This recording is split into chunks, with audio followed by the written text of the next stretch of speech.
setiap hari dipanggil Pak Ipam.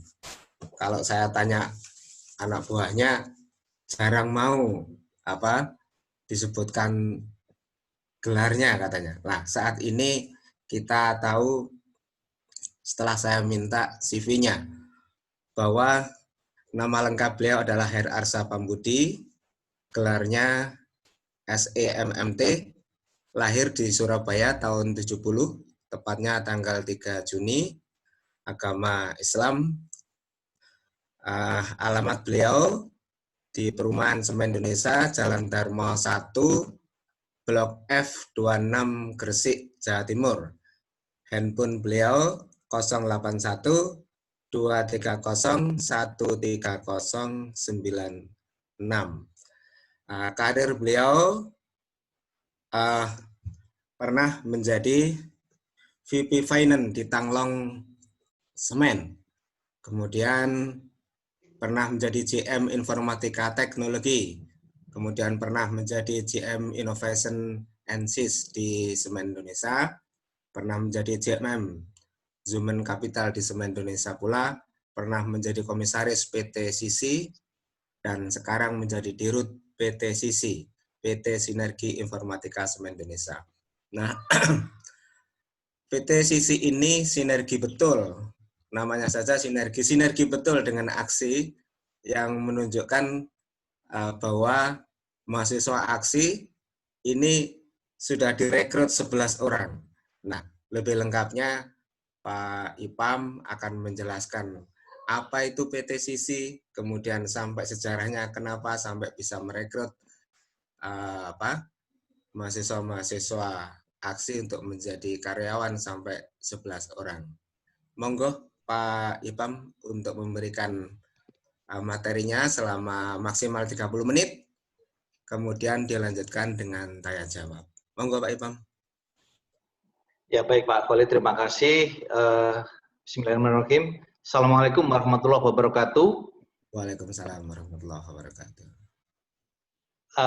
Pertama saya ingin menyapa Ketua Semen Indonesia Foundation Pak Kuntoro, kemudian Direktur Aksi Pak Eko Wirantono, dan tadi Pak Khalid selaku Wakil Direktur Aksi, dan Bapak Ibu pimpinan yang ada di Aksi. Mohon izin saya akan mempresentasikan terkait Sisi gitu ya. Jadi Sisi selama ini melakukan kerjasama dengan Aksi gitu ya, seperti itu, bahkan merekrut. Terus kemudian di level yang lebih besar sebenarnya Sisi bekerja sama dengan Universitas Internasional Semen Indonesia, seperti itu ya. Jadi kerjasamanya dalam bentuk pelatihan. Jadi Sisi mempunyai program yang rutin gitu ya, pelatihan mahasiswa baik Aksi maupun UIC, Universitas Internasional Semen Indonesia. Ini kebetulan karena ada COVID sehingga sedikit di hold gitu ya. Jadi Sisi melakukan pelatihannya tidak sekedar training, tetapi langsung dilatih oleh expert dari PT Sisi. Biasanya pelatihannya selama 3 bulan, seperti itu ya. Jadi Sisi memang punya program bekerja sama dengan grupnya, termasuk dari Aksi gitu. Program pelatihan 3 bulan. Jadi tidak hanya di kelas gitu ya, tidak hanya di kelas, tapi juga melakukan praktek yang ada di PT Sisi. Maaf. Jadi itu adalah program rutin yang dilakukan oleh PT Sisi ya. Ini dalam rangka kami ingin ke depan, atau kami ingin apabila pada saat dibutuhkan suatu tenaga kerja, maka tenaga kerja tersebut sudah sesuai dengan apa yang menjadi kebutuhan PT Sisi. Jadi pelatihan ini sifatnya adalah rutin, seperti itu ya. bisa dibantu untuk sharing. Ini saya nggak bisa share materi, di disable oleh host. Monggo Bu Tiro disampaikan.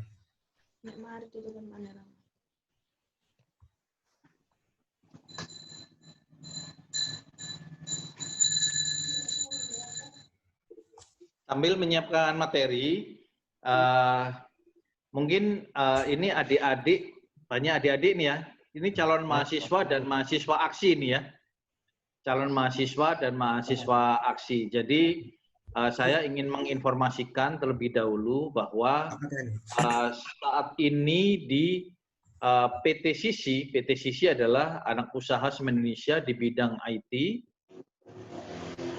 PT Sisi telah merekrut menjadi karyawan. Kalau dari aksi ada 11, jadi tahun lalu seperti itu ya, ada 11 orang. Kemudian dari Universitas Internasional Semen Indonesia itu ada di sekitar di angka 50. Jadi di karyawan di Sisi sebagian itu berasal dari aksi dan UIC, seperti itu. Oke, next.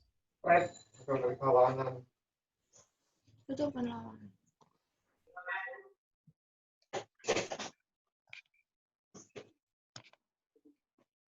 Atau saya yang share? Monggo, sudah Oke. saya enable. Iya. Bisa dilihat sharing Nah, sudah saya? Bapak. Sampun. Oke.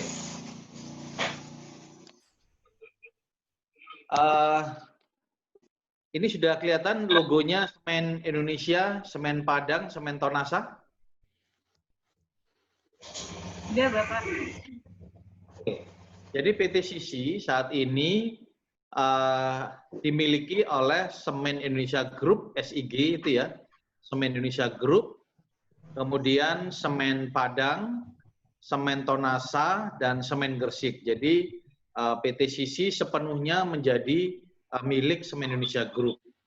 PT Sisi adalah merupakan anak usaha yang bergerak di bidang teknologi informasi dan komunikasi.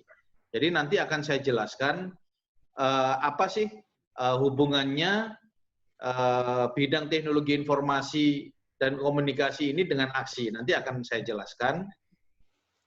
Terus kemudian, nah, PT Sisi adalah organisasi komersial gitu ya. Jadi PT Sisi adalah perusahaan consulting IT di bidang IT.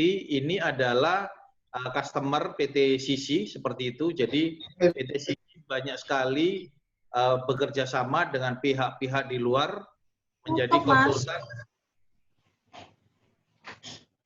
Menjadi konsultan di luar seperti itu ya. Terakhir, yang paling besar menjadi customer PT Sisi adalah kalau di tengah atas di situ ada Solusi Bangun Indonesia. Jadi Solusi Bangun Indonesia dulu adalah bernama Holcim. Jadi kalau adik-adik mendengar produk semen namanya Holcim, itu sudah menjadi bagian dari Semen Indonesia, sekarang namanya adalah Solusi Bangun Indonesia.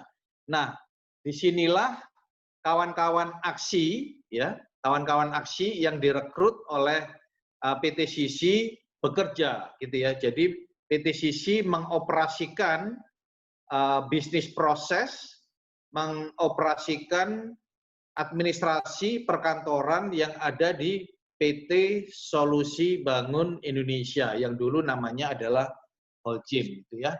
Jadi kawan-kawan di aksi itu bekerja untuk mendukung PT Solusi Bangun Indonesia. Nah, ini adalah achievement atau prestasi yang dilakukan, yang telah dicapai oleh Sisi. Jadi Sisi adalah salah satu perusahaan yang terkemuka di Indonesia bidang IT, gitu ya. PT Sisi posisinya ada di Jakarta, kantor pusat ya, kantor pusat ada di Jakarta kami. Namun kami saat ini mempunyai 5 cabang. Jadi kantor pusat ada di Jakarta, namun kami juga punya karyawan di Padang, Semen Padang, di Sumatera Barat, kemudian di Rembang, ya, di Jawa Tengah, kemudian di Tuban, Jawa Timur, di Gresik. Ya, di Gresik adalah kantor terbesar kami, ya, karena di sini banyak sekali ahli-ahli IT yang ada di Gresik mengembangkan satu solusi teknologi informasi. Terakhir ada di Semen Tonasa, gitu ya. Nah, ini adalah salah satu alumnus aksi, ya, alumnus aksi yang bekerja di PT Sisi, gitu ya. Jadi pada saat itu tahun 2019, sekitar bulan Maret 2019, PT Sisi mengambil alih pekerjaan yang ada di Holcim Global. Ya, pada saat itu ada di Holcim, jadi Holcim dibeli oleh Semen Indonesia, IT-nya diambil alih oleh Sisi. Nah, ini adalah kawan-kawan yang saat ini bekerja di PT Sisi. Ada yang di procurement, ada yang di cash management, ada yang di service desk, ada yang di reporting, dan seterusnya. Ini adalah kawan-kawan yang ada di PT Sisi saat ini, gitu ya. Kebetulan baru 11 orang, tetapi tentu kami berharap bahwa ke depan PT Sisi bisa mengembangkan talenta-talenta dari aksi, gitu ya. Karena kawan-kawan dari aksi pada saat kami mengambil alih terlihat kualitasnya, gitu ya. Jadi kawan-kawan ini dididik di Manila pada saat itu, ya. Jadi pada saat mengambil pekerjaan ini, kawan-kawan itu kami kirim ke Manila, ya, Manila, Filipina, ya, ke Filipina. Tentu mereka harus berbahasa Inggris, mereka berkomunikasi dengan orang asing, mereka bekerja sama dengan orang asing, dan sampai sekarang mereka masih ada di PT Sisi saat itu, ya, saat ini, ya, 11 orang. Sisanya ada sekitar 60 orang itu dari Universitas Internasional Semen Indonesia, seperti itu. Nah,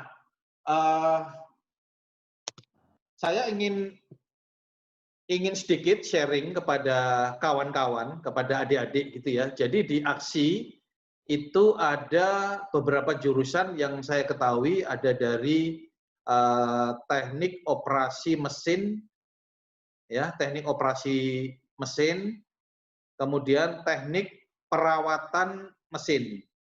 Kemudian yang ketiga adalah otomasi perkantoran, gitu ya. Jadi kalau kita lihat di gambar ini bahwa kawan-kawan saat ini sudah menginjak di kotak paling kanan, di revolusi industri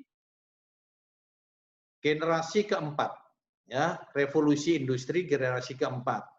Nah, ini revolusi industri generasi keempat ini apa ciri-cirinya? Kalau tadi ada teknik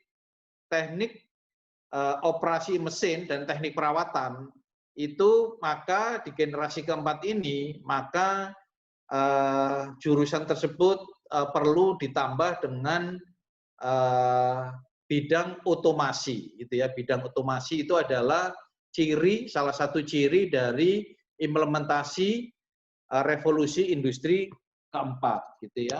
Jadi kalau kita lihat revolusi industri keempat itu apa saja? Nah, ini kalau kita lihat di bawah, ya, di bawah ini ada namanya mechatronics, seperti itu, ya. Mechatronics itu adalah gabungan dari teknik mesin, teknik elektro, dan informatika. Jadi kalau adik-adik nanti apabila belajar di teknik mesin itu sudah menjadi bagian dari mekatronika, gitu ya, mekatronik, seperti itu. Jadi ini sharing kepada adik-adik bahwa saat ini kita sudah menginjak pada revolusi industri keempat. Artinya apa? Bahwa otomasi industri itu menjadi salah satu implementasi yang sifatnya wajib gitu ya. Jadi mesin-mesin sudah menggunakan teknologi yang otomatis seperti itu ya. Jadi kondisinya seperti itu. Nah, apa sih ciri-cirinya? Ciri-cirinya adalah bahwa mesin-mesin industri itu sebagian dijalankan oleh robot, ya, dijalankan oleh robot, gitu ya. Terus kemudian ciri lain adalah bahwa seperti kita yang kita lakukan saat ini, bahwa tempat kerja kita itu sudah tidak lagi on-site di pabrik, gitu ya, tapi bisa secara remote karena tadi ada teknologi otomasi seperti itu ya. Jadi ini nanti adik-adik apabila belajar di aksi, adik-adik punya kesempatan untuk magang, untuk belajar di PT Sisi ya, bagaimana Sisi mengembangkan robotika ya, dan melakukan otomasi di bisnis prosesnya, di otomasi di perkantorannya, seperti itu ya. Nah, ini adalah slide terakhir saya. Jadi adik-adik di tahun ajaran yang baru ini tetap semangat gitu ya di COVID ini, karena kalau kita lemah kita akan jauh tertinggal karena sekarang perkembangan teknologi semakin cepat gitu ya. Kita harus tangguh dan adaptif supaya kita bisa bertahan. Dan ini soft skill ini akan diajarkan di PT Sisi. Tadi saya melihat ada dari Angkatan Darat yang akan mendidik fisik maupun mental adik-adik. Dari saya itu mungkin ada hal yang ingin ditanyakan dari adik-adik, silakan. Terima kasih Pak Ipam yang telah memberikan gambaran tentang PT Sisi dan kaitannya dengan Akademi Komunitas Semen Indonesia. Sambil menunggu pertanyaan ya, mungkin mohon dijelaskan Pak Ipam ya. Pak Ipam lagi barangkali.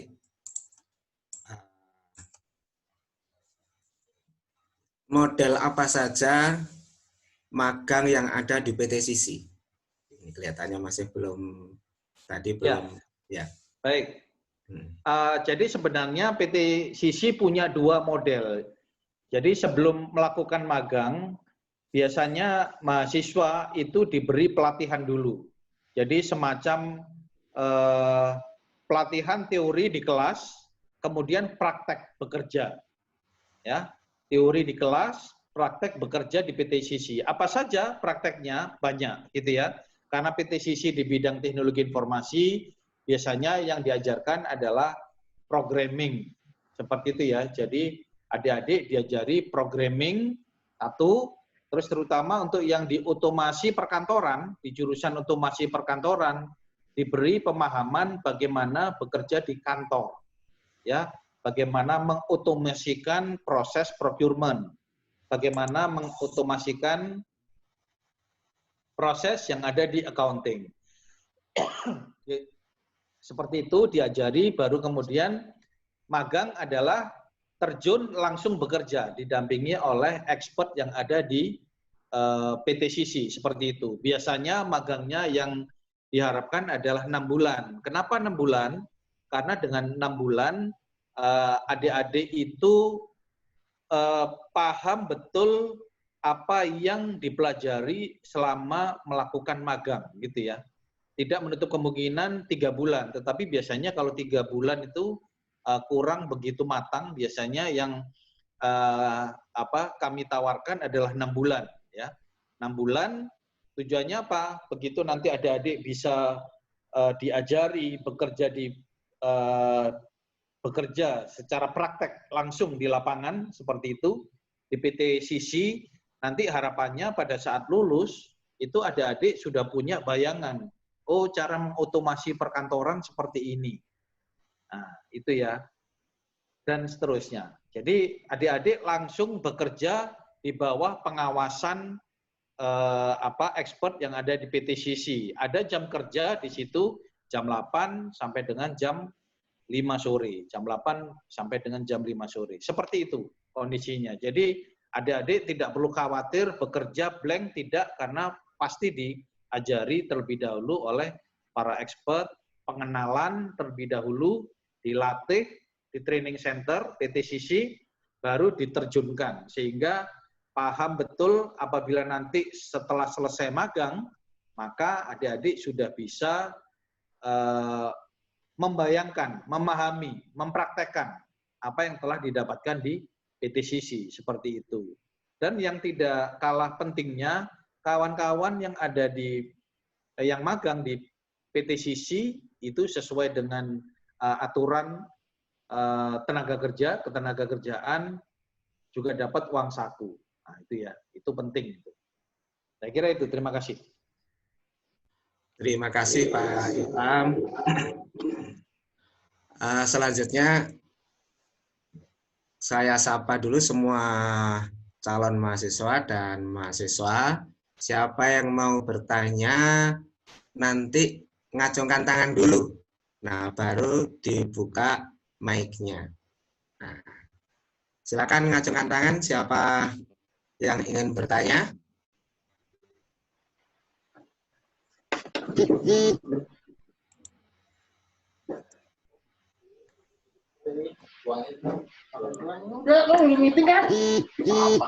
Yang ingin bertanya ngacungkan tangan kayak saya gini. Harus berani. Oh. Monggo Pak Ghazali. Mas Ghazali ya. Monggo Mas Ghazali untuk memberikan pertanyaan, menyebutkan nama lengkapnya dan apa yang disampaikan untuk pertanyaannya. Monggo Mas. Dibuka mic-nya. Mic anu. Pak Ghazali, mic-nya masih di mute. Mute-nya dibuka. Mic.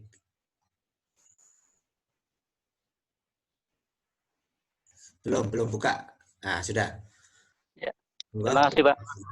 Ya. Baik. Terima kasih, saya Ghazali dari Tegal.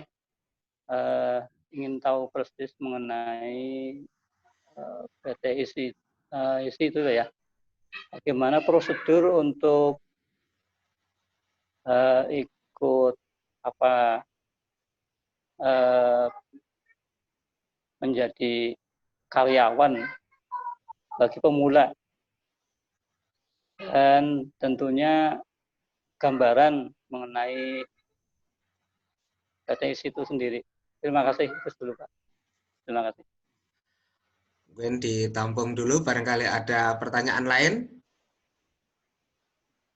Mas Farizal mau tanya? Cukup. Nah, mungkin cukup Pak Ipam untuk dibantu untuk menjawab. Ya, baik. Jadi begini, kami adalah perusahaan IT di Gresik, ya. Tetapi kami sebenarnya banyak beroperasi di Jakarta, seperti itu ya. Nah, banyak sekali kawan-kawan dari grup Semen Indonesia yang kami rekrut gitu ya, dari Universitas Internasional Semen Indonesia dan dari Aksi gitu ya. Jadi gini, kami di PTCC dalam rekrutmen itu biasanya kami memprioritaskan dulu yang grup. Karena apa?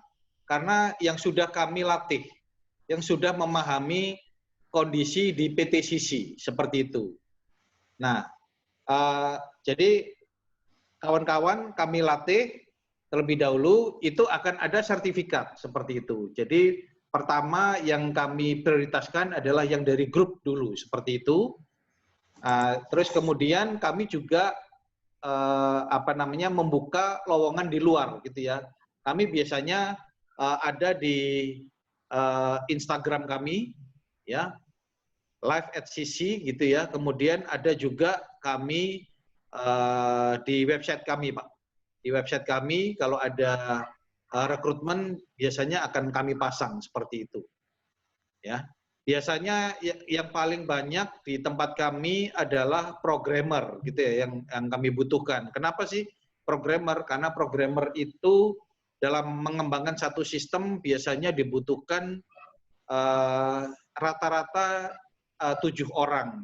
Jadi begitu seorang karyawan itu ditugaskan ke satu proyek seperti itu, maka dia full time di situ gitu ya. Jadi sampai dengan 7 orang rata-rata gitu, dia bekerja seperti itu. Jadi kalau ada lowongan bisa dilihat di website kami, Pak. Ya. Nanti di search PT Sisi Gresik gitu, akan keluar itu, Pak.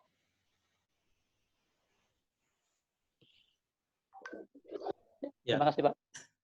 Terima kasih Pak Ipam yang telah memberikan jawaban kepada Mas Ghazali. Mungkin yang lain barangkali ada yang bertanya?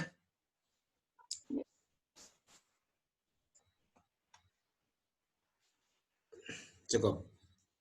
Nah, jadi kalau nggak ada pertanyaan ini Pak Ipam, intinya kalau bisa saya ambil kesimpulan tadi Pak Ipam menyampaikan apapun jurusannya adik-adik mahasiswa, apakah itu OPK, otomasi perkantoran, atau TPM, perawatan mesin, atau TOM, operasi mesin, harus semuanya menggali ilmu otomasi.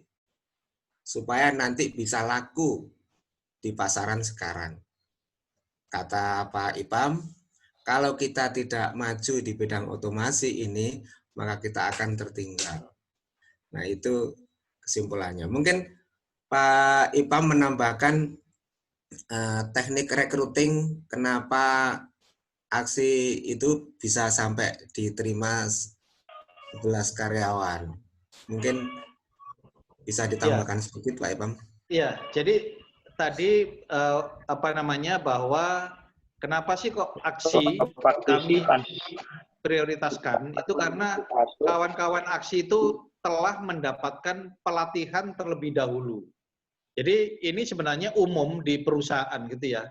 Biasanya perusahaan itu enggan merekrut karyawan yang belum mendapatkan praktek ya. Jadi biasanya perusahaan itu enggan merekrut karyawan yang fresh gitu yang belum memahami apa-apa.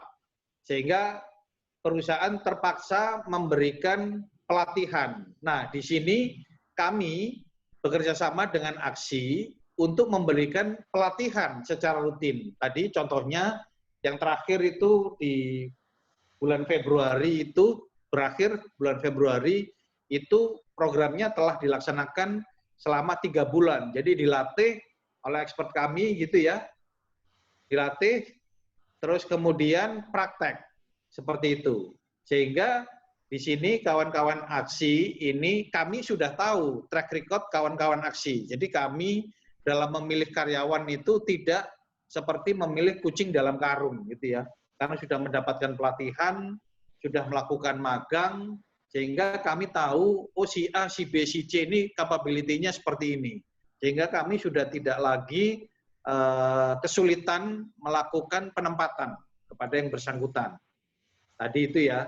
Jadi kebetulan saja di aksi tadi baru 11 gitu ya, tapi ini pelatihan akan terus kami lakukan karena ini memang PT Sisi ini adalah consulting company, konsultan gitu ya. Jadi konsultan itu adalah otaknya itu ada di atau mesinnya itu ada di otak orang gitu ya, ada di karyawan gitu ya, beda dengan di manufacturing. Sehingga di PT Sisi itu ada pelatihan yang sifatnya rutin seperti itu untuk mengembangkan talent-talent. Nah, yang bisa kami jangkau yang paling mudah itu ya dari aksi, dari UEC. Yang paling mudah kami ke sana gitu ya, supaya secara administrasi tidak ada kesulitan. Ya kami sudah tahu kawan-kawan di Gresik di seluruh Indonesia sudah tahu karena sudah kami ajari ya. Jadi selama jadi mahasiswa di aksi bekerjasama dengan Sisi melakukan pelatihan itu. Saya kira itu. Terima kasih Pak Ipam yang telah meluangkan waktunya. Semoga bisa bermanfaat untuk kita semua. Saya sekali lagi terima kasih kepada Pak Ipam yang sibuk, walaupun sibuk tetap mau memberikan ilmunya kepada adik-adik calon mahasiswa dan mahasiswa. Terima kasih. Ya. Terima kasih Pak Khalid. Mohon izin undur diri Oke. ke meeting berikutnya. Terima kasih. Assalamualaikum warahmatullahi wabarakatuh. Waalaikumsalam warahmatullahi wabarakatuh. Pak Ipam, mohon maaf, kita foto Ya. bersama dulu. Oh, dengan salah. para Oh ya, oke. ya. Monggo yang lainnya di tangannya mengepal, untuk videonya bisa di on-kan semua, tangannya bisa mengepal seperti ini. Ya, bisa mengepal semua. Oke. 1, 2, 3. Sekali lagi. 1, 2, 3. Oh, ada info 1 kali lagi, Pak. Beri senyuman paling manis. 1, 2, 3. Oke, terima kasih semua. Terima kasih. Terima kasih Pak Ipam. Oke. Terima Waalaikumsalam. kasih sekali Pak Ipam. Memasuki materi Lanjut, kedua, yakni dari Bapak Guntoro STMM selaku Ketua Semen Indonesia Foundation yang akan menyampaikan topik tentang pentingnya peran pendidikan vokasi. Dan yang bertindak sebagai moderator tetap Bapak DRS Khalid MPSDM selaku Wakil Direktur Aksi Gresik. Monggo dipersilahkan. Terima kasih Bu Tiro. Selanjutnya pemateri kedua adalah Bapak Guntoro STMM. CV beliau adalah karyawan Semen Indonesia yang pernah menjabat sebagai Departemen Human Capital, yang ahlinya beliau adalah di bidang training and development. Pantaslah saat ini kita undang untuk menjadi pemateri bagaimana supaya adik-adik calon mahasiswa dan mahasiswa ini nanti bisa di-develop oleh beliau. Dan sekarang beliau menjadi ketua Semen Indonesia Foundation yang membidangi mulai dari TK sampai universitas, bahkan sampai pemakaman ini. Jadi mulai lahir, mulai balita sampai pemakaman beliau menjadi bidang kerja beliau di Semen Indonesia Foundation. Beliau alumni S1 ITS Teknik Kimia, S2-nya UGM di Magister Manajemen. Nah, beliau akan menyampaikan bagaimana tujuan pendidikan vokasi, bagaimana kualitas vokasi yang ada di Indonesia, sampai bagaimana pengembangan aksi Gresik yang sekarang kita masuki bersama ini, kita bergabung bersama ini. Monggo Pak Guntoro untuk menyampaikan waktu maksimal 30 menit, baru diadakan sesi tanya jawab. Baik, terima kasih Pak Khalid. Assalamualaikum warahmatullahi wabarakatuh. Waalaikumsalam warahmatullahi wabarakatuh. Selamat pagi dan salam sejahtera. Yang saya hormati narasumber yang pertama Bapak Her Arsa Pambudi dari PT Sisi. Yang saya hormati Bapak Eko Wirantono, Direktur Aksi Gresik. Pak Khalid, Ibu dan Bapak, para dosen dan tendik. Yang saya cintai dan saya banggakan para mahasiswa aksi dan calon mahasiswa aksi yang pada pagi hari ini bergabung di dalam webinar online ini. Mungkin saya akan menyampaikan sedikit saja mungkin materinya untuk mengawali atau untuk membuka forum diskusi, barangkali nanti ada yang bisa didiskusikan.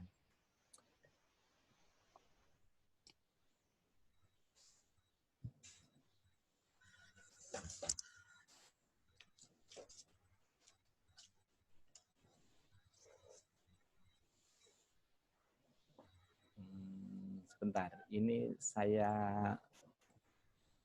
masuk ke slide yang pertama. Ya, Pak Khalid, mohon izin untuk menyampaikan mungkin beberapa hal ya, mungkin yang bisa diketahui oleh rekan-rekan mahasiswa semua, seperti apa sebenarnya kondisi pendidikan vokasi di Indonesia. Saya sangat senang mengawali slide saya ini dengan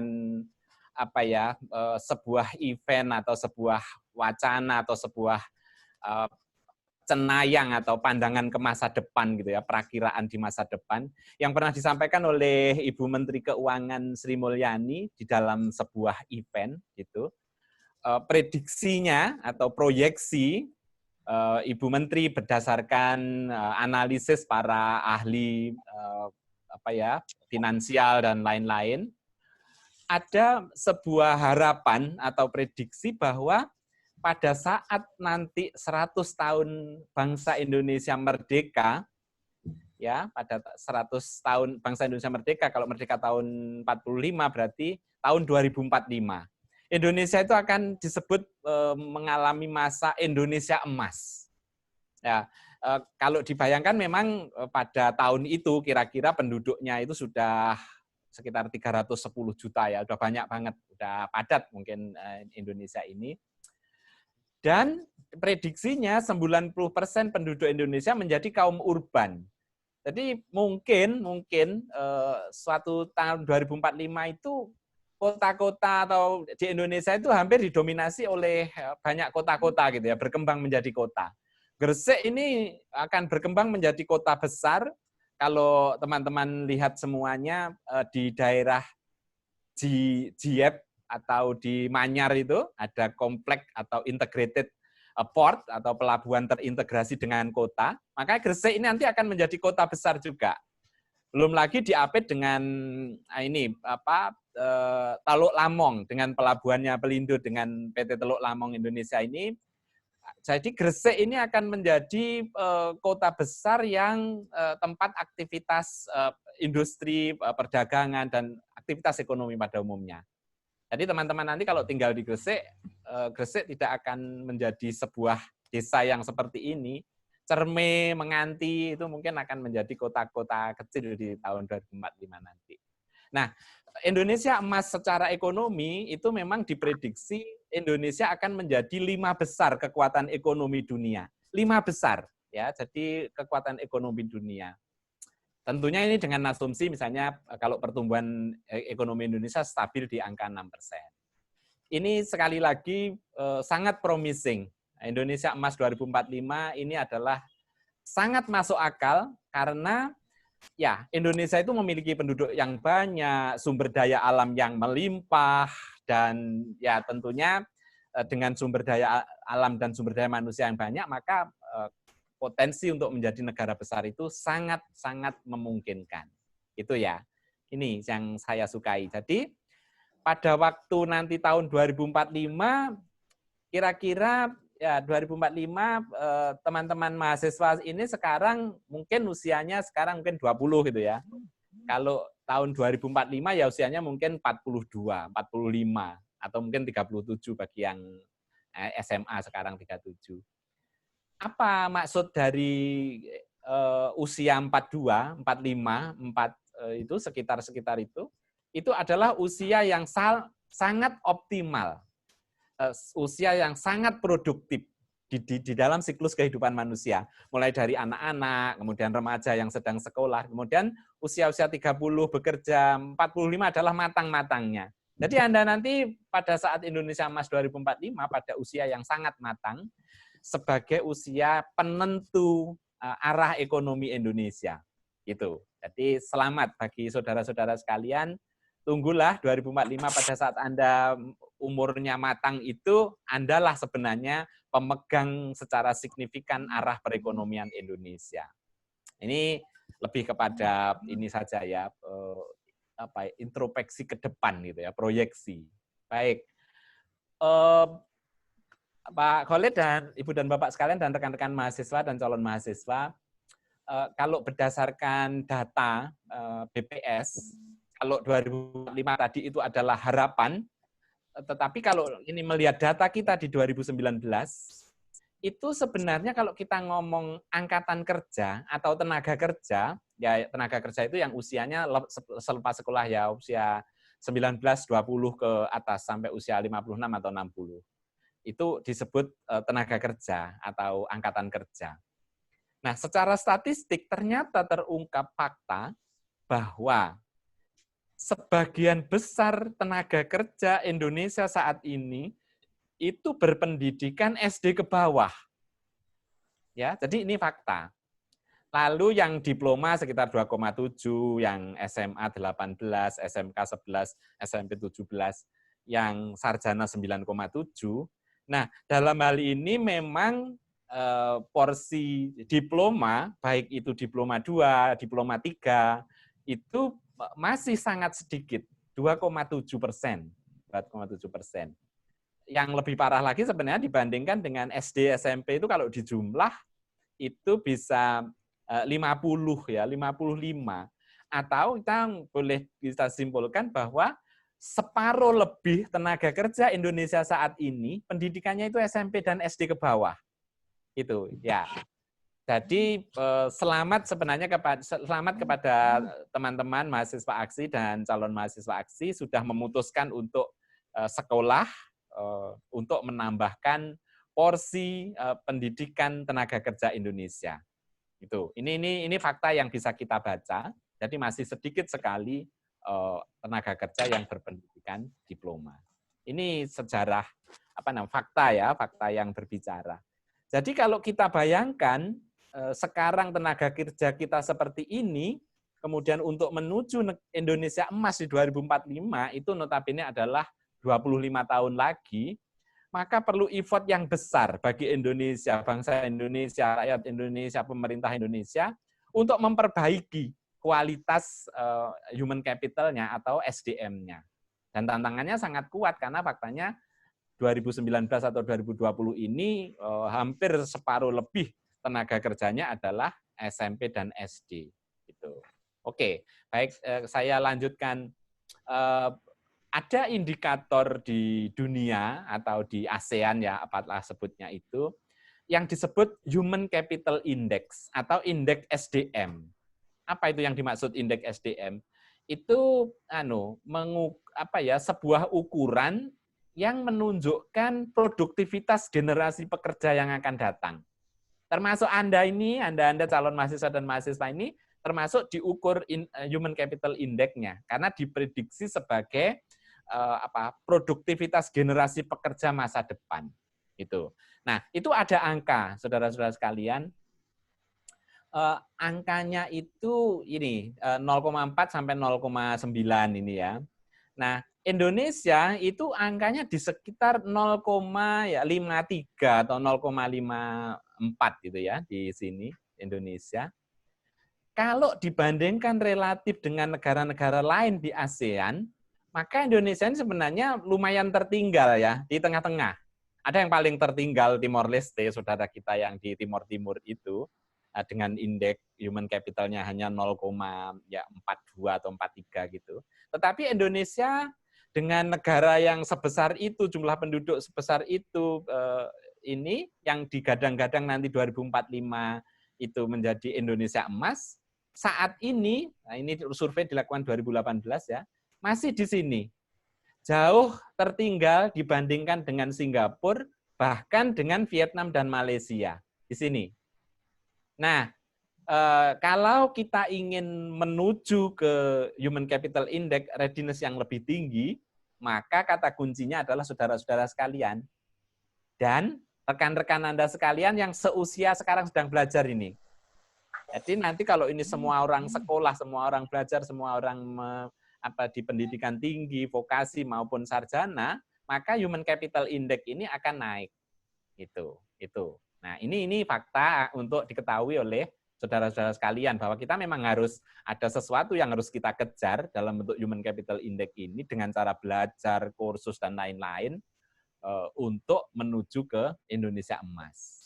Nah, ini tugasnya memang tidak ringan karena memperbaiki Human Capital Index dengan gap yang seperti ini itu bukan hal yang mudah. Gitu. Oke, saya lanjutkan. Ini tadi ya kalau Indonesia itu skornya 0,53 gitu kan, nomor 6 di Asia Tenggara, nomor 6. Jadi masih tengah-tengah lah. Di dunia kita ini urutan ke-87 dari 157. Jadi mungkin 50% juga, tengah-tengah juga ya, 87 tengah-tengahnya 157. Jadi ya masih tengah-tengah kalau itu penyanyi dangdut siapa namanya? Patty Vera itu ya yang sedang-sedang saja ini Indonesia itu posisinya gitu ya. Oke, baik, saya lanjutkan.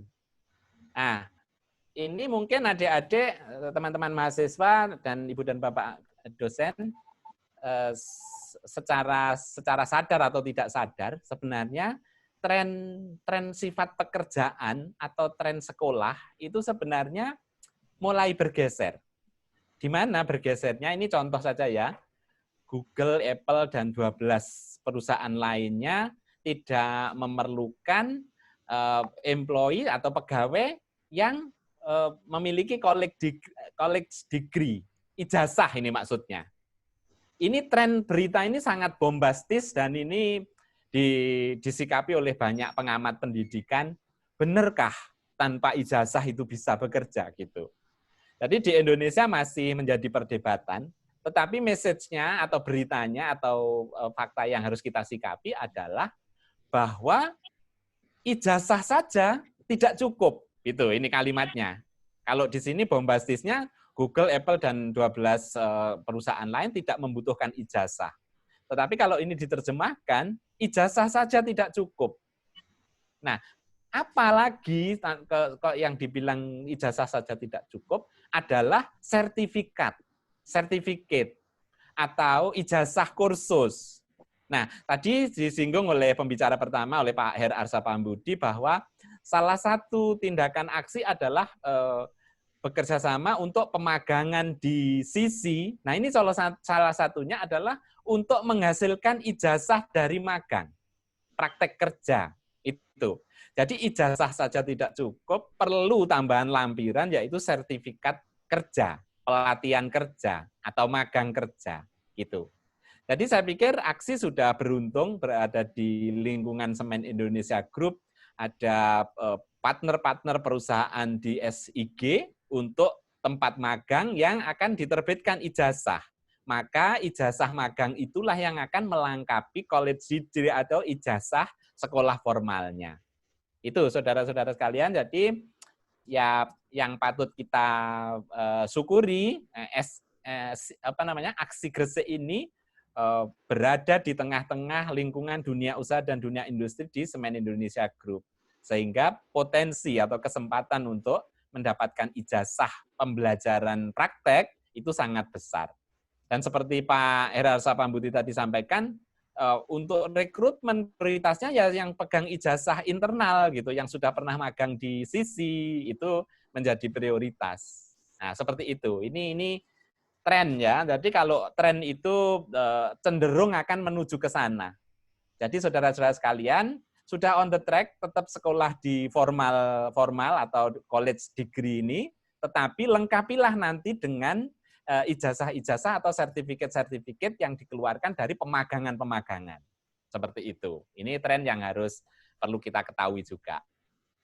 Nah, memang secara faktual gitu ya atau secara esensial pendidikan tinggi di Indonesia itu tujuan utamanya itu sebenarnya untuk SDM terampil.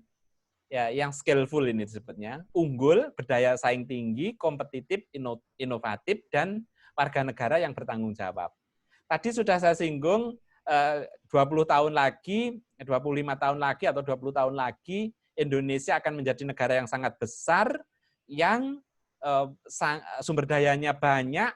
Dengan demikian maka akan banyak dibutuhkan tenaga kerja. Untuk menjalankan ekonomi negara besar itu dibutuhkan tenaga kerja terampil yang luar biasa gitu. Nah, tantangan pendidikan tinggi di Indonesia untuk membentuk ini itu ada ancamannya. Ancamannya apa?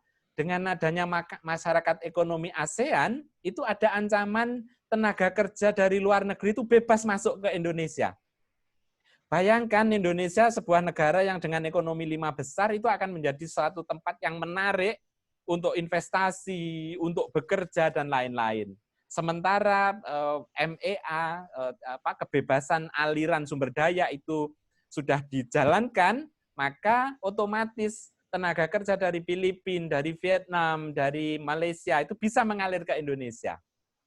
Dengan Human Capital Index yang tinggi, Singapura, Vietnam tadi itu, maka otomatis kesiapan secara skill itu sangat tinggi. Sehingga masuk ke Indonesia itu bisa dengan mudah. Nah, makanya yang disebut tantangannya pendidikan tinggi Indonesia, termasuk tantangan Anda sekalian sebagai mahasiswa dan calon mahasiswa aksi, adalah memperbaiki kualifikasi, menjadi tenaga terampil yang unggul. Karena kalau tidak, maka ada potensi banjirnya tenaga kerja asing ini akan mendesak posisi saudara-saudara. Kalau Anda kalah kompeten, maka perusahaan akan tidak bisa menolak tenaga yang terampil misalnya dari Vietnam. Seperti itu. Ini tanggung jawab kita bersama, baik universitas maupun negara, maupun pribadi-pribadi kita sebagai mahasiswa. Itu ya, untuk selalu bersemangat untuk menjadi tenaga terampil, karena nantinya Anda bersaing dengan banyak, dengan rekan kerja Anda sendiri sebangsa, juga yang dari luar negeri.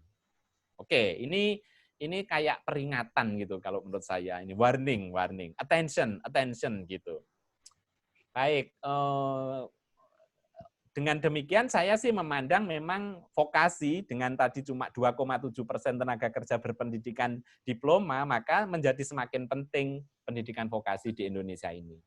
Nah, secara nasional dari pendidikan, dari yang mengelola pendidikan, Kementerian Pendidikan dan Kebudayaan ya, juga memetakan gitu ya. Sementara tadi kita sebut kalau Human Capital Index-nya masih sekian, pendidikan sekian. Nah, ini tren yang saya bilang ironis pada saat ini sesuai dengan riset yang dilakukan oleh Kopertis atau LL Dikti ya, bahwa kenapa padahal pendidikan tinggi diploma masih 2,7, yang university masih 7, atau 6, tetapi pengangguran yang lulusan universitas atau diploma ini menjadi tinggi. Gitu ya. Jadi ironis menurut saya, penganggurannya yang diploma naik 8,5%, yang universitas naik 25%. Padahal porsi tenaga kerja yang berpendidikan itu tadi masih rendah, tapi kok malah nganggur gitu. Ini ironis. Kenapa? LL Dikti sudah menganalisis kenapa kok lulusan diploma dan sarjana ini malah menganggur, sementara sebenarnya proporsi itu masih rendah. Gitu. Ada 3 penyebab utama yang jadi isu di sini. Yang pertama, keterampilan tidak sesuai kebutuhan. Yang kedua, ekspektasi penghasilan dan status yang lebih tinggi. Yang ketiga, penyediaan lapangan kerja. Penyediaan lapangan kerja mungkin kecepatan nambah lapangan kerja itu tidak secepat nambah lulusan. Ya, itu mungkin menjadi salah satu sebab fakta bahwa kenapa lulusan tenaga kerja itu tetap berebut pekerjaan. Karena kecepatan penyediaan lapangan kerja memang terbatas. Lalu ada yang kedua, itu ekspektasi penghasilan dan status. Kadang-kadang teman-teman lulusan mahasiswa atau lulusan S1 atau lulusan diploma itu agak tanda petik pilih-pilih gitu. Pilih-pilih dalam arti nak gak BUMN nggak mau kerja gitu. Nak gak gajinya 10 juta ke atas nggak mau kerja gitu. Ada yang kecenderungan pilih-pilih itu diidentifikasi oleh Ristek Dikti. Nah, oke. Yang pertama tadi kita sebut keterampilan yang tidak sesuai. Nah, ini yang mungkin menjadi masalah utama bagi universitas-universitas dan pendidikan tinggi. Seperti tadi Pak Ipam sampaikan, perusahaan itu memang nggak mau menerima kalau fresh yang tidak pernah kursus atau tidak pernah mendapat sertifikat pemagangan dan lain-lain. Maksudnya gini, bukan tidak mau. Pak Ipam tadi mengatakan, kalau ada pelamar yang fresh, benar yang nggak tahu ilmu sama sekali, tidak pernah praktek, ada lagi pelamar yang punya sertifikat pernah magang. Maka akan lebih diutamakan yang sertifikat magang. Itu. Jadi ini karena apa? Perusahaan maunya cepat begitu orang ini masuk ya langsung bekerja, nggak tolah-toleh lebih lama gitu. Itu maksudnya yang disebut sebab-sebab utama keterampilan yang tidak sesuai. Tantangan bagi mahasiswa dan bagi universitas adalah bagaimana caranya mahasiswa-mahasiswa yang hampir lulus itu harus dibekali dengan sertifikat pemagangan atau pengalaman magang di suatu tempat kerja tertentu. Ini nanti sebagai catatan universitas terkait dengan pemagangan. Oke, Ristek Dikti juga sebenarnya mengidentifikasi, Bu dan Bapak, saudara-saudara sekalian, masih ada gap atau bentangan jurang gitu yang memisahkan sebenarnya antara keinginan dengan kenyataan. Contohnya gini, sebenarnya untuk meningkatkan Human Capital Index tadi itu diharapkan ini ada istilah APK, indeks juga ya, ada angka mahasiswa, misalnya per mahasiswa total disebutkan ini target 2024 nanti 25% dari mahasiswa seluruh Indonesia itu adalah mahasiswa vokasi, akademi seperti ini, diploma, aksi, dan seterusnya. Sementara sekarang cuma masih di bawah 10. Jadi ini harapan 5 tahun meningkatkan persentase ini nanti maka aksi itu menjadi menurut ini diploma dan akademi itu diperhatikan lebih khusus oleh Ristek Dikti karena punya target memang meningkatkan prosentase mahasiswa vokasi itu sampai 25%. Gitu. Kalau di dalam bentuk jumlah maka mahasiswa vokasi di tahun 2024 diharapkan bisa sekitar 2,7 juta, sementara sekarang ini masih di bawah 1 juta. Gitu. Jadi ini ada vokasi sekarang menjadi primadona, menjadi perhatian utama pemerintah karena ada target-target yang seperti ini. Gitu. Oke. Next-nya adalah bahwa negara juga sudah mulai, tadi saya bilang menjadi primadona, banyak program-program yang diselenggarakan oleh negara terkait dengan vokasi. Ya, yang pertama sebenarnya ini adalah ini disebut secara total program itu disebut revitalisasi pendidikan tinggi vokasi, gitu ya.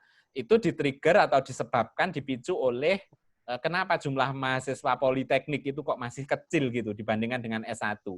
Gitu. Kenapa gitu. Terus mutu politeknik itu secara keseluruhan itu kok belum bagus. Apa proses pemagangan dan lain-lainnya belum sempurna, apa kurikulumnya belum sempurna. Itu adalah pemicu negara kita atau Mendikbud itu melakukan revitalisasi pendidikan tinggi. Gitu. Apa saja bentuk revitalisasi? Kalau di SIF itu kita punya aksi di Rembang, aksi di Gresik, dan Universitas Internasional Semen Indonesia yang ada di Gresik. Ini 3 perguruan tinggi di SIF. Yang mau tidak mau, 2 di antaranya ini harus ikut program revitalisasi pendidikan tinggi vokasi tadi. Nah ini akan pendidikan komunitas ya. Apa revitalisasi yang dilakukan sebenarnya? Salah satunya adalah transformasi akademi komunitas gitu ya. Kalau secara negara adalah vokasi, maka di aksi adalah transformasi aksinya sendiri nih. Ya apa? Dari perbaikan mutu maupun peningkatan kapasitas. Di aksi sendiri memiliki roadmap bahwa di tahun 2025 nanti akan bisa menghasilkan atau membuat program sarjana terapan atau D4. 2020 ini aksi sedang bertransformasi untuk menjadi politeknik atau diploma 3. Nah, kalau masa berdirinya termasuk saudara-saudara sekalian itu sekarang adalah aksi itu masih D2. Jadi ini sejalan dengan program revitalisasi negara 2020-2024, maka aksi melakukan transformasi struktur organisasi untuk menjadi sarjana terapan atau diploma 4. Itu inisiatifnya. Lalu apa di dalam inisiatif-inisiatif itu? Salah satunya memang partner industri. Ya, partner industri ya istilahnya industri mitra yang bekerja sama dengan aksi untuk proses pemagangan dan pengikatan tenaga kerja. Ini yang isu yang paling utama di dalam transformasi aksi menuju ke 2024 atau menuju diploma 4 atau sarjana terapan. Banyak inisiatif-inisiatif seperti revisi kurikulum, kemudian ada istilah dual system, 50% dosen industri, teaching factory, dan seterusnya. Tetapi yang paling signifikan dampak menjadi perhatian utama adalah yang nomor 1 ini, yaitu partnering dengan industri. Gitu. Oke, saya sampai pukul berapa ini, Pak Khalid? Mungkin nanti sampai 2 menit lagi, Pak. 2 menit, oke. Ya. Saya lanjutkan terkait dengan transformasi aksi menuju sarjana terapan diploma 4 tadi itu ada sedang proses dikembangkan atau dikaji, ada istilah multi entry multi exit atau MEMES ya. Itu maksudnya masuk ke D2, keluar D2 dapat ijazah D2. Karena nanti suatu saat bisa D4, maka yang masuk D2 bisa masuk terus, kemudian keluar di D4 dapat ijazah D4 gitu. Atau boleh juga sebenarnya nanti masuk di sembarang level, tidak harus masuk di D2. Misalnya ada lulusan SMK yang sudah bekerja sekian tahun, kemudian dimatrikulasi, disesuaikan, bisa masuk D2 langsung, atau bisa masuk D3 langsung. Ini nanti istilahnya adalah multi entry, multi exit. Ini juga sedang dikembangkan oleh negara kita, oleh Mendikbud, sebagai sebuah sistem pendidikan yang fleksibel, keluar masuknya mahasiswa ke dunia kerja. Jadi ini kalau ini sekolahan, ini dunia kerja. Jadi boleh keluar masuk di sembarang ini sesuai dengan kriteria dan syarat-syarat yang ditentukan. Oke, yang terakhir, kalau saudara-saudara sekalian melihat viralnya Mas Menteri mengatakan harus ada pernikahan sekolah vokasi dan dunia industri. Ya, apa maksudnya pernikahan? Apalagi Nadiem ingin vokasi dan perusahaan nikah massal gitu. Nikah massal ini ya banyak pasangan gitu kan maksudnya. Ini stadion ini mau nikah semua.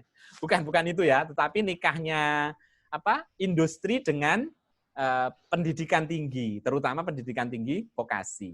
Nah, seperti saya sampaikan tadi, beruntung aksi Semen Indonesia dan UISI itu berada di dalam keluarga SIG, di mana di situ banyak SIG dengan anak perusahaan, dunia usaha dan dunia industri dari berbagai sektor, dan ini adalah potensi tunangan yang banyak gitu. Nah, memang nikahnya ini kita mungkin sekarang kalau Pak Khalid bisa sampaikan, kita ini mungkin banyaknya masih engagement atau ta'aruf gitu ya, belum nikah beneran.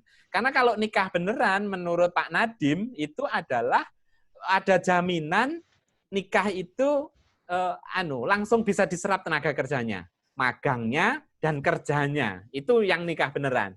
Tetapi kalau masih misalnya kerja prakteknya, magangnya, tapi kerjanya masih belum, itu kayaknya masih tunangan, itu belum nikah secara massal, secara benar-benar. Oke, mungkin itu Pak Khalid yang saya sampaikan. Terima kasih. Saya berharap ini materi yang saya sampaikan bisa memicu pemikiran atau wawasan para mahasiswa aksi dan calon mahasiswa aksi untuk lebih semangat lagi, untuk bergerak menuju Indonesia Emas 2045. Terima kasih. Assalamualaikum warahmatullahi wabarakatuh.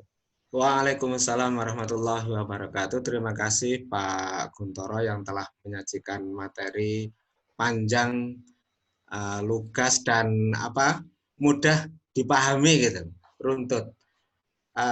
Tadi menyampaikan bahwa vokasi itu menjadi pendidikan penting di negeri kita. Sampai-sampai pemerintah sekarang itu membuat jalur dirjen sendiri. Ada dirjen dikti, ada dirjen diksi. Nah, dirjen diksi itu adalah dirjen pendidikan vokasi. Nah, ini sekarang sudah dirintis, sudah insya Allah 1 bulan ini akan dibuka laman-lamannya, bagaimana supaya ini menjadi perhatian khusus bagi negara kita. Nah, adik-adik semuanya sambil menyiapkan pertanyaan, ini ada yang bertanya melalui chat. Saya ingin bertanya, ini Pak Gun pertanyaannya, apakah dalam mencari sertifikasi praktek itu hanya disediakan oleh program lembaga sekolah sendiri, atau kita bisa mencari sertifikasi magang secara pribadi di luar program sekolah? Nah, ini mungkin satu pertanyaan sambil nunggu yang lain. Ya, bisa langsung ditanggapi saja Pak Khalid. Oke, monggo Pak Gun. Oke. Ya, seperti kita sampaikan tadi, salah satu inisiatif itu adalah partner industri dalam rangka mendapatkan sertifikat magang langsung dari industri yang tempat kita magang, gitu ya. Di sini ada juga yang disebut lembaga sertifikasi profesi yang nomor 6. Jadi ijazah sertifikat kompeten juga bisa kita ambil dari sebuah lembaga LSP namanya, lembaga sertifikasi profesi. Jadi kalau ada yang bertanya apakah sertifikat itu kita peroleh hanya dari program sekolah magang itu, enggak. Jadi kalau bisa saudara-saudara sekalian sebanyak-banyaknya memegang sertifikat. Satu sisi pegang sertifikat sesuai jalur sekolah dengan magang di sebuah industri, di sisi lain Anda menekuni sebuah kompetensi tertentu dan Anda sertifikatkan ke lembaga sertifikasi profesi. Itu sangat memungkinkan. Semakin banyak sertifikat yang Anda pegang, semakin banyak kompetensi yang Anda kuasai, maka semakin tinggi bergening Anda untuk mencari sebuah kerja atau untuk bekerja. Gitu. Jadi betul, jadi boleh jangan hanya menunggu dari sekolah, tetapi cari sertifikat sebanyak-banyaknya. Kalau perlu mungkin kalau magang, mungkin kan sertifikat seperti Pak Ipam tadi disampaikan programmer atau administrasi procurement atau apa, itu bidang itu. Bidang misalnya kursus bahasa Inggris atau kursus apa programming tertentu yang ada di lembaga kursus, boleh Anda ikuti secara paralel.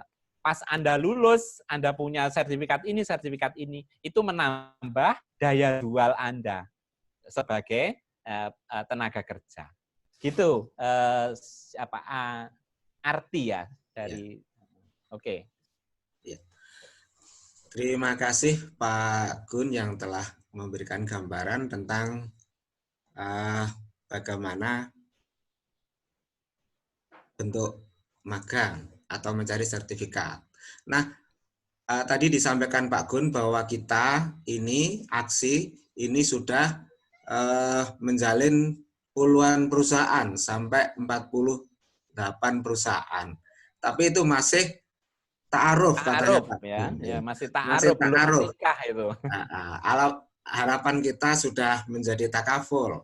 Ada ta'aruf, ada ta'awun, sampai ke takaful. Artinya saling menanggung beban. Bebannya aksi kalau sudah lulus, ini berapalah perusahaan ini yang akan membantu untuk mengambil SDM yang telah dididik di aksi ini.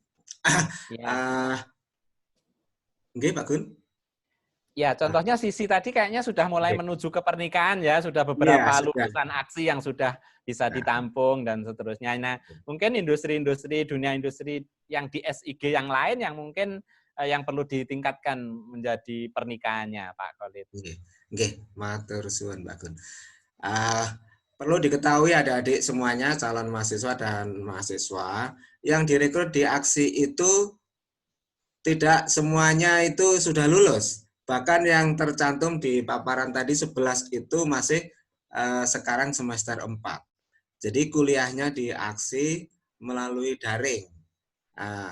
Anak-anak yang masih semester 4 tadi sudah ngantor di Jakarta Selatan. Sudah ngantornya di sana. Nah, sambil kuliah pun dia bisa bekerja. Nah, itu sekarang hampir kuliah itu sekarang tidak dibatasi oleh tempat. Nah, saat-saat inilah pandemi ini mengupgrade kita memang bahwa kuliah itu nanti yang diharapkan Pak Menteri, harapannya bisa kuliah merdeka. Bisa sambil online, bisa dan seterusnya. Bisa kuliah di perusahaan dan seterusnya. Dan ini aksi terus meningkatkan pola-pola pembelajaran bagaimana supaya mahasiswa itu dalam situasi apapun bisa menerima ilmu. Nah, silakan adik-adik, barangkali ada yang bertanya, karena tugas kita ini berat loh. Ini penyajinya, beliau adalah ahli di bidang mendevlog kita ini. Nah, silakan adik-adik bertanya, ngacungkan tangan, nanti menyebutkan nama, habis itu bertanya. Moga adik-adik.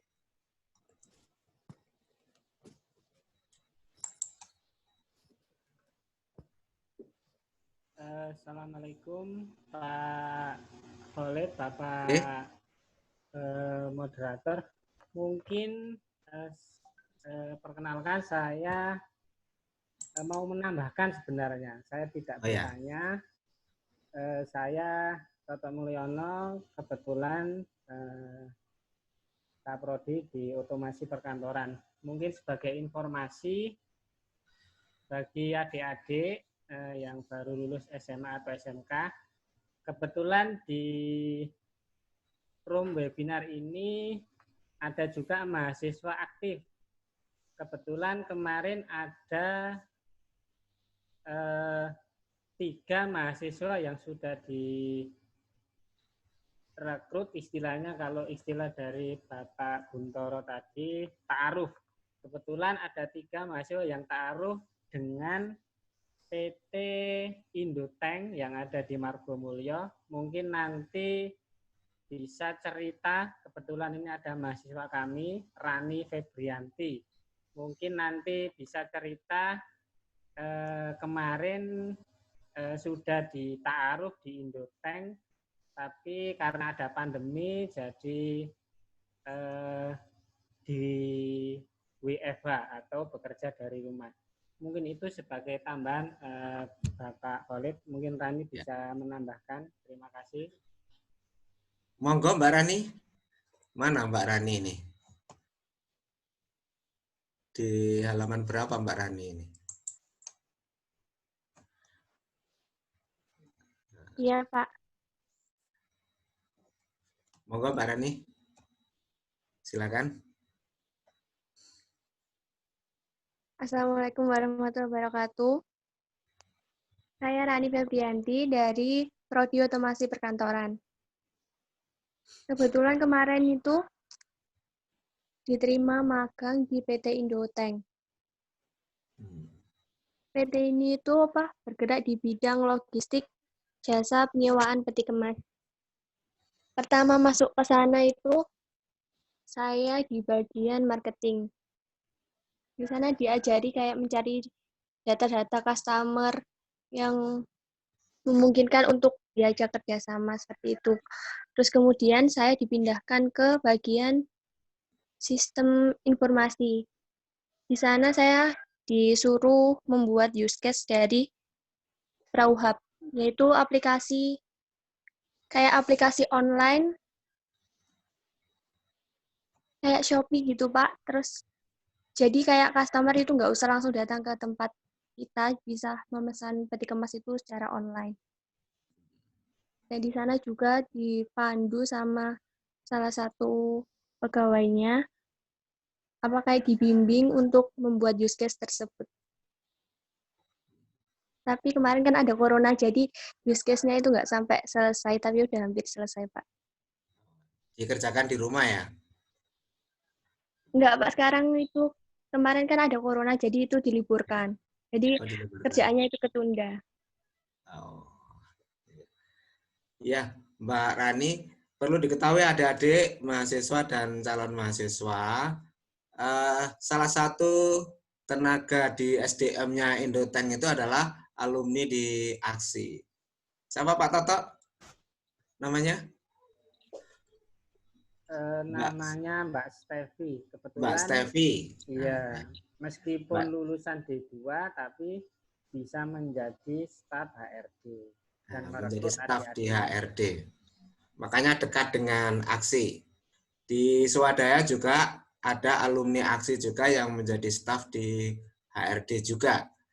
Nah, ini mau kita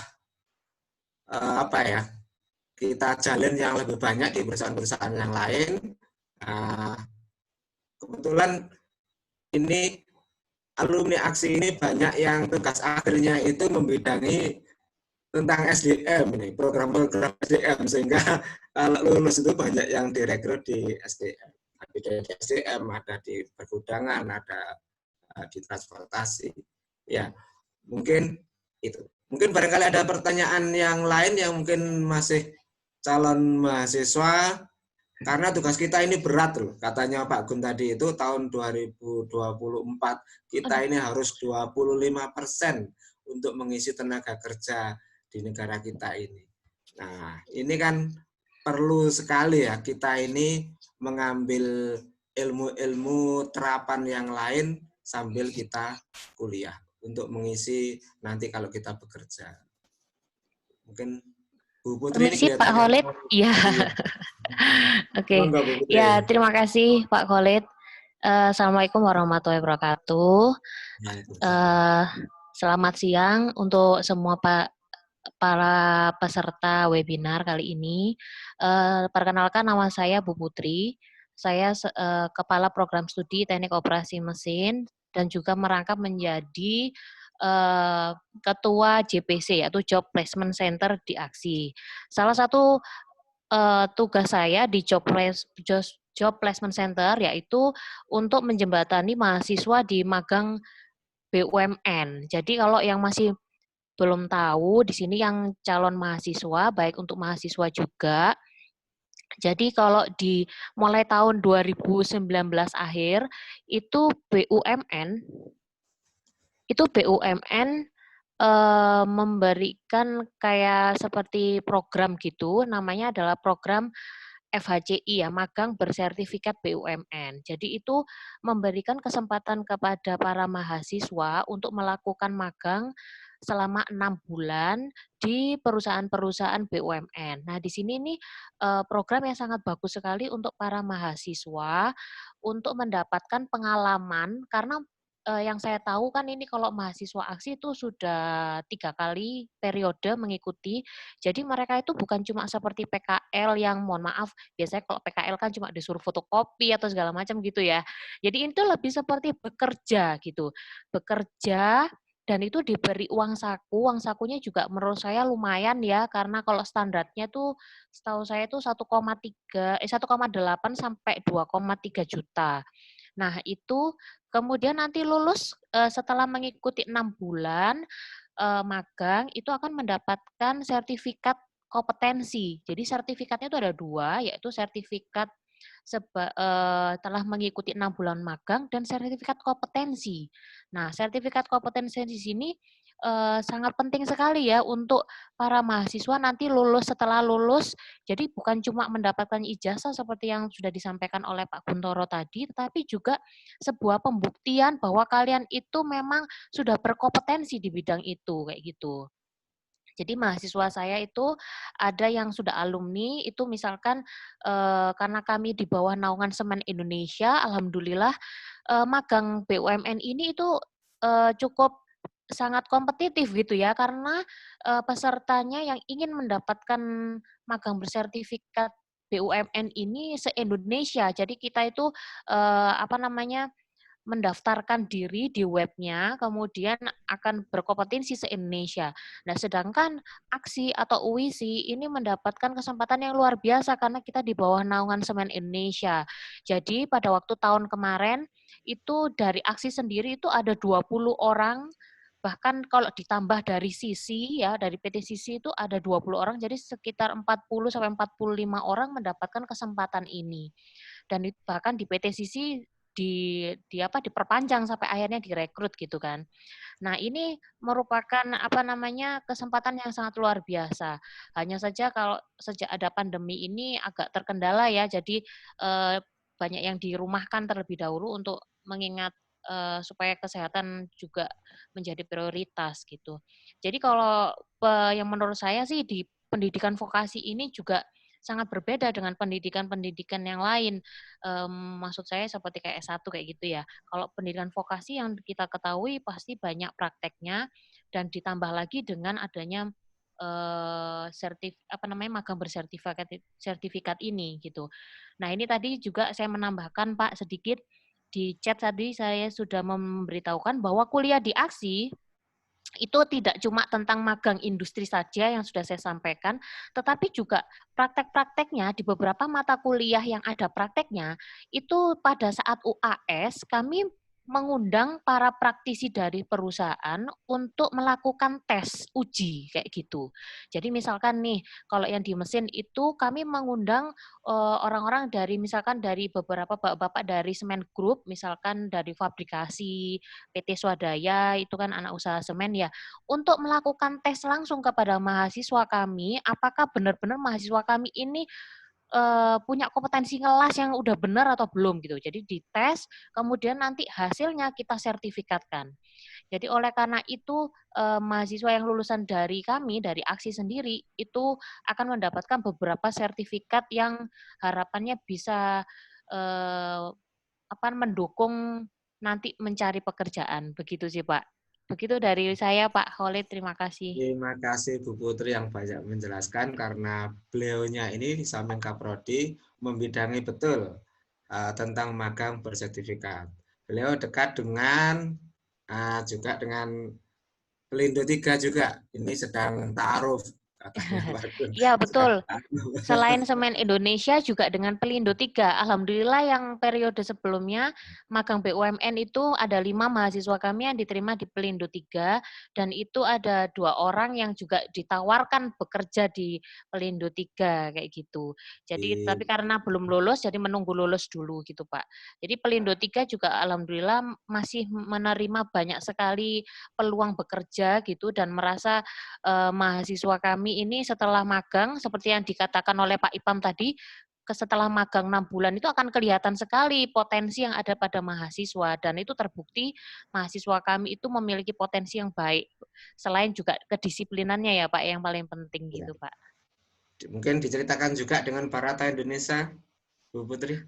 Oh ya betul, Barata Indonesia juga salah satu BUMN yang ada di Gresik, itu juga kebetulan mahasiswa saya yang ada di situ sudah bekerja itu ada 2 orang, dan itu bahkan mereka bukan dari magang bersertifikat BUMN pada waktu itu, hanya magang biasa sekitar 2 bulan, tetapi karena mereka memiliki kompetensi yang bagus, akhirnya pada waktu belum lulus sudah dihubungi oleh atasannya untuk join bersama Barata Indonesia kayak gitu sih Pak. Ya. Jadi alhamdulillah aksi ini selain di bawah naungan Semen Indonesia juga terbukti kompetensi mahasiswa kami dinilai baik oleh perusahaan lain gitu. Yaitu kalau di BUMN ya ada di Barata Indonesia, ada di Pelindo 3 dan ada di Telkom Indonesia, Pak. Di Telkom Indonesia itu walaupun mahasiswa kami dari teknik mesin tetapi mereka tetap bisa join untuk sebagai teknisi di Telkom Indonesia. Gitu sih, Pak. Ya, terima kasih. Intinya itu adik-adik semuanya, calon mahasiswa dan mahasiswa, bahwa dosen aksi ini tidak hanya sekedar ngajar di kelas, tapi memikirkan juga bagaimana nanti setelah lulus itu bisa bekerja dan bisa menyenangkan orang tua. Itu prinsipnya.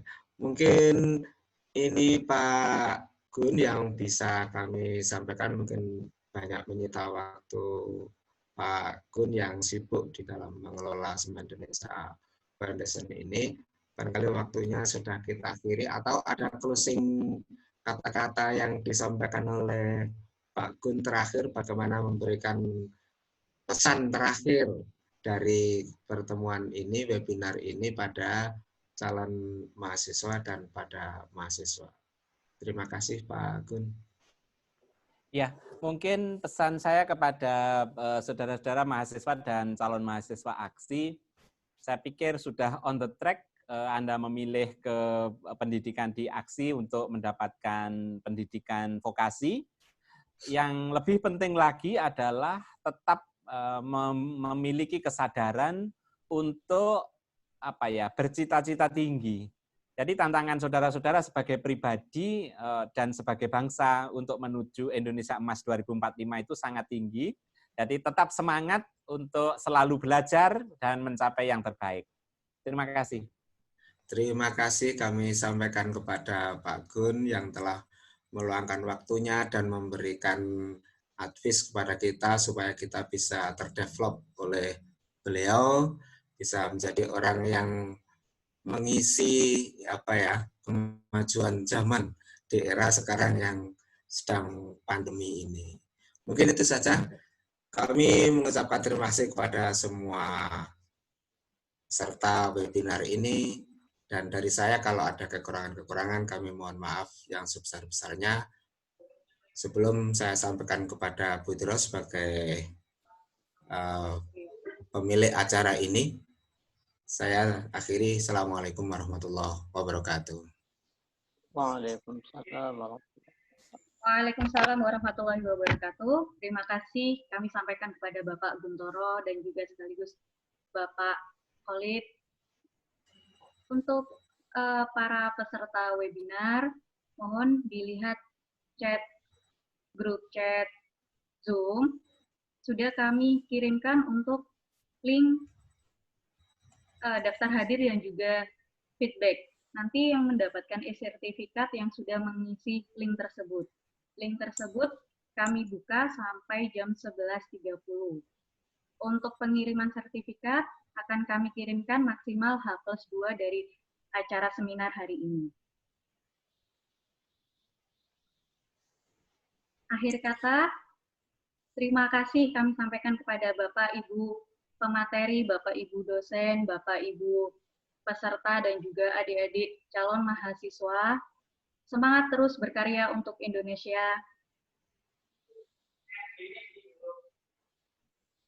Kami tambahkan informasi untuk bahwa Aksi Gresik masih membuka pendaftaran mahasiswa baru.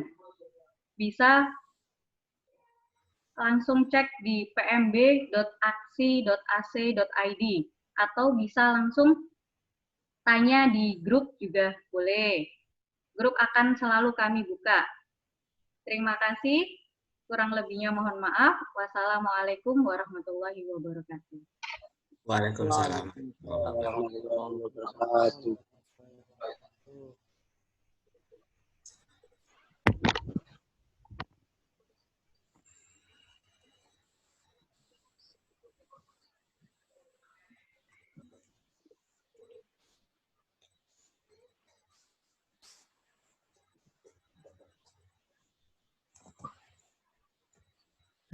Tuh saya 11.30.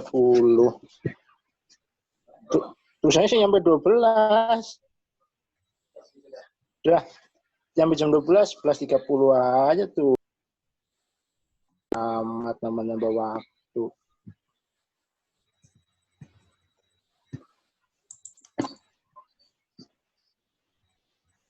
Official personal meeting room.